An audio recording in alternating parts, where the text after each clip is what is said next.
जय हिंद साथियों, कैसे हैं आप सभी लोग। मैं आपका एजुकेटर आप सभी का अपने YouTube चैनल में स्वागत करता हूं। आशा करता हूं आप एकदम स्वस्थ होंगे और मस्त होंगे। एक बार मेरे सभी बहन भाई कमेंट बॉक्स में बता देंगे I am audible and visible और not. I am waiting for comment on a comment box. दोस्तों, आज की क्लास में मैं बहुत बेहतरीन से डायग्राम्स कराने वाला हूँ, पूरी कंप्लीट बुक के, जो कि क्लास 12th बायोलॉजी के एग्जाम के पॉइंट ऑफ व्यू से बहुत ज़्यादा इंपॉर्टेंट एंड हेल्पफुल होने वाले हैं। आपका एग्जाम है 29 फरवरी का, ठीक है, जिसमें कि आपके 5 से 10 नंबर प्रोवाइड होंगे आज की क्लास से, ठीक है। तो बस सेशन को एक बार सभी दोस्तों के पास शेयर कर देना और सेशन को कर देना लाइक। कमेंट बॉक्स में कमेंट करके जरूर बताइएगा कैसा लगा ये सेशन आज का आपको, ठीक है। And keep noting down all the diagrams in your notebook. और ये जो पूरी पीडीएफ है ना, आपको मैं अपने टेलीग्राम ग्रुप में भी अपलोड कर दूंगा और वीडियो फिनिश होने के बाद में इस वीडियो के डिस्क्रिप्शन बॉक्स में भी अटैच कर दूंगा, ठीक है। आप वहां से डाउनलोड कर सकते हैं। देखिए दोस्तों, समय के पास इतना समय नहीं है कि वो आपको दोबारा समय प्रोवाइड कर सके, इसलिए समय का उपयोग करो, ना कि दुरुपयोग। समझ रहे हो मेरी बात को, है ना। क्योंकि ये जो डायग्राम्स है ना, इनकी पीडीएफ तो मैं दे ही दूंगा आपको, पर जब तक आप प्रैक्टिस नहीं करेंगे इनको अपनी रफ नोटबुक में बना बना कर, ठीक है, रफ कॉपी में बना बना कर प्रैक्टिस नहीं करेंगे, तब तक कुछ नहीं हो सकता। हर एक डायग्राम को 2 से 3 बार बनाना है आपको, जिससे प्रैक्टिस हो आपकी अच्छी। क्योंकि दोस्तों, आपको पता है practice is the most important for all over examination. Got it. अगर आपकी प्रैक्टिस अच्छी है तभी कुछ हो सकता है, वरना कुछ नहीं हो सकता। तो पहला डायग्राम है आज की क्लास का हमारा, ठीक है। मानव चित्र, मतलब चित्र क्या है, चित्र में मानव नर जनन तंत्र का, ठीक है, जिसमें कि एग्जाम में आप देख सकते हैं, या तो आप इस चित्र को बना सकते हैं। यहाँ पे हमारा शुक्राशय होता है, इधर हमारा मूत्र नलिका ये जा रही है हमारी, ठीक है, ये हमारा मूत्र मार्ग होता है।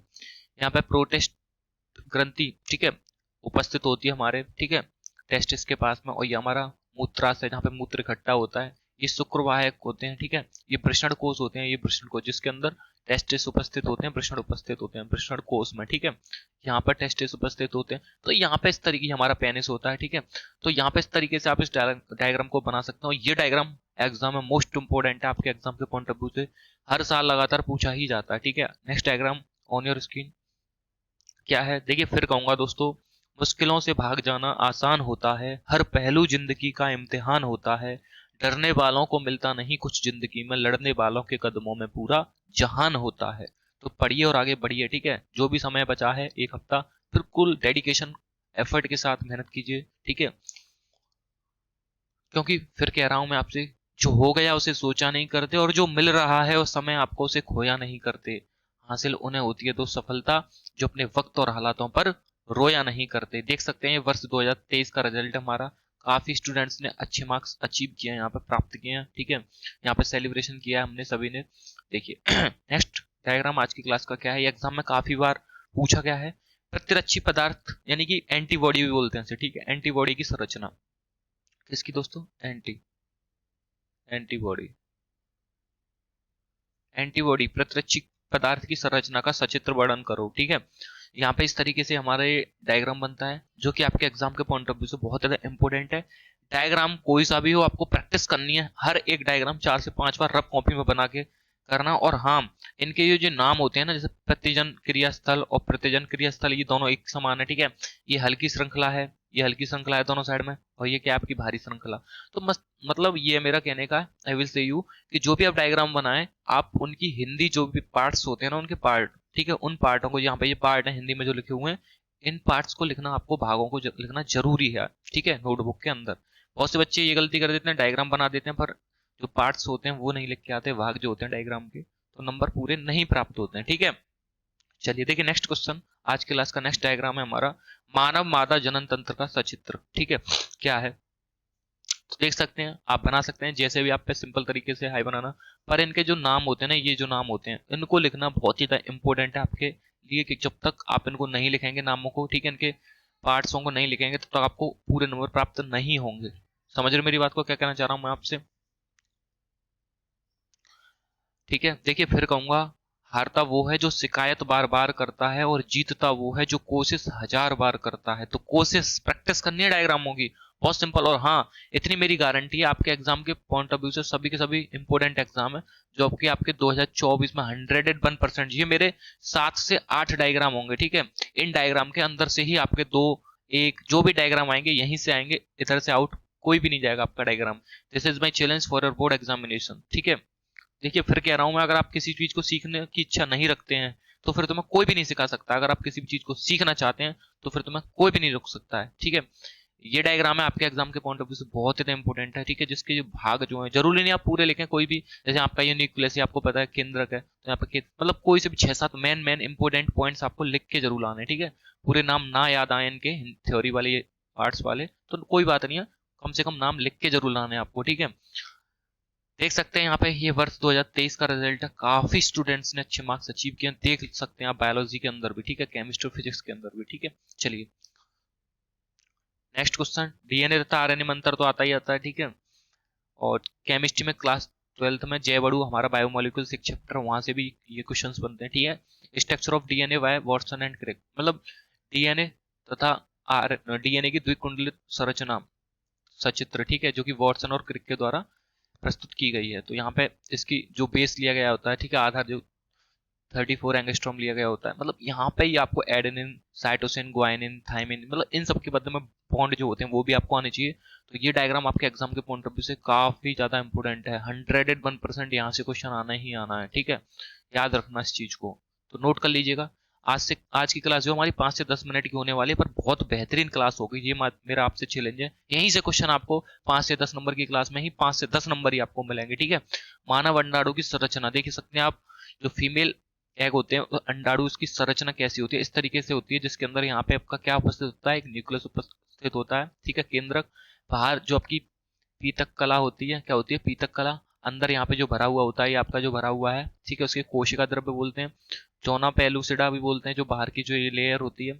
और कोरोना रेडिएटा, क्या बोलेंगे बाहर की लेयर को, कोरोना रेडिएटा। तो इन पॉइंट्स को लिख के आना जरूरी है, बहुत ज्यादा इंपॉर्टेंट है। अगर आप नाम लिख के नहीं आएंगे, डायग्राम बना लेंगे। देखिए अब डायग्राम आपको कौन सा कैसे माइंड में याद रखना है, ज्यादा डायग्राम तो है नहीं है, 7 से 8 डायग्राम है, ठीक है।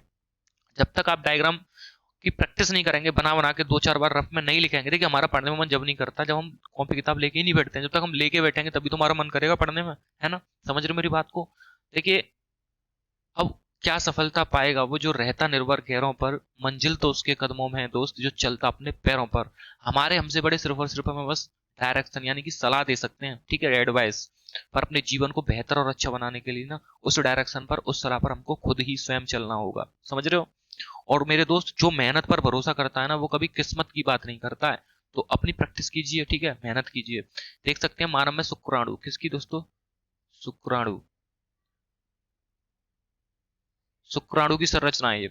जो आगे वाला भाग होता है इसको सिर बोलते हैं, ठीक है, मस्त हेड बोलते हैं इसे, ठीक है। और जो बीच में जो होता है ये क्या, गर्दन, यानी कि शुक्राणु की नीक होती है ये, ठीक है। इसके अंदर ये जो प्रेजेंट है इसको मतलब एक्रोसोम बोलते हैं। और बीच में क्या आपका न्यूक्लियस यानी कि केंद्रक होता है, तो यहाँ पे आप इसको न्यूक्लियस केंद्रक बोल सकते हैं, ठीक है। और यहाँ पे ये जो पाया जाता है इसको क्या बोलते हैं, माइटोकॉन्ड्रिया, ठीक है।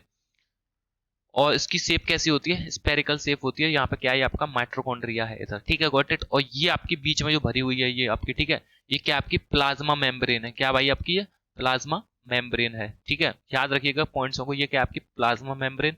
और यहाँ पे इसको बोल दो, ठीक है, या फिर इधर इतने भाग से नीचे नीचे के भाग को हम क्या बोल सकते हैं, पुच्छ बोलते हैं, पुच्छ मतलब कि टेल बोलते हैं, ठीक है, यानी कि पूछ है, ये आपकी पीछे का भाग है शुक्राणु का, ठीक है, समझ सकते हैं।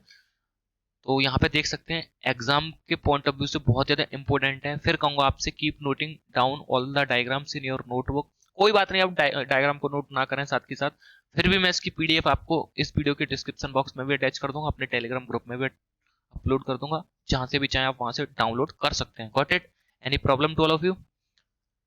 सो आई होप यहाँ पे ये डायग्राम क्लियर हो गया। मूव करते हैं अगले डायग्राम की ओर, जो कि आपकी स्क्रीन पर लग जाएगा। यहाँ पे देख सकते हैं ये केमिस्ट्री का थोड़ा सा मैंने एडवर्टाइजमेंट किया है, यहाँ पे आप पढ़ सकते हैं इस चीज को, ठीक है। चलिए नेक्स्ट डायग्राम है आपकी, यहाँ पे जो परागकोश होता है उसकी अनप्रस्थ काट का जो डायग्राम होता है एग्जाम में पूछा जाता है, इंपोर्टेंट डायग्राम है काफी। और ज्यादा डायग्राम है नहीं भाई, प्रैक्टिस कर लेंगे तो आपका कुछ नहीं है, बस प्रैक्टिस ही तो करनी है आपको, बिना प्रैक्टिस को कुछ नहीं हो सकता, ठीक है। तो यहाँ पे जो इंग्लिश में नाम लिखे हुए आप इनको हिंदी में भी लिख सकते हैं, इंग्लिश में भी लिख सकते हैं, इसमें कोई भी प्रॉब्लम की बात नहीं है, ठीक है। यहाँ से क्वेश्चन 101% आता है, तो आपको अच्छी तरीके से प्रैक्टिस कर लेना। परिपक्व परागकोश यानी कि जो परिपक्व हो जाता है, पूर्णतः परिपक्व परागकोश, उसकी अनप्रस्थ काट का जो जो डायग्राम होता है किसकी, परागकोश की का, तो कैसा डायग्राम होता है, इस तरीके से होता है, ठीक है। प्रैक्टिस कर लीजिएगा, नोट कर लीजिएगा, ठीक है। पीडीएफ को डाउनलोड जरूर कर लीजिएगा। नेक्स्ट मूव करते हैं अगले डायग्राम की ओर। ये देखिए आज की क्लास का हमारा लास्ट डायग्राम है, अंतिम।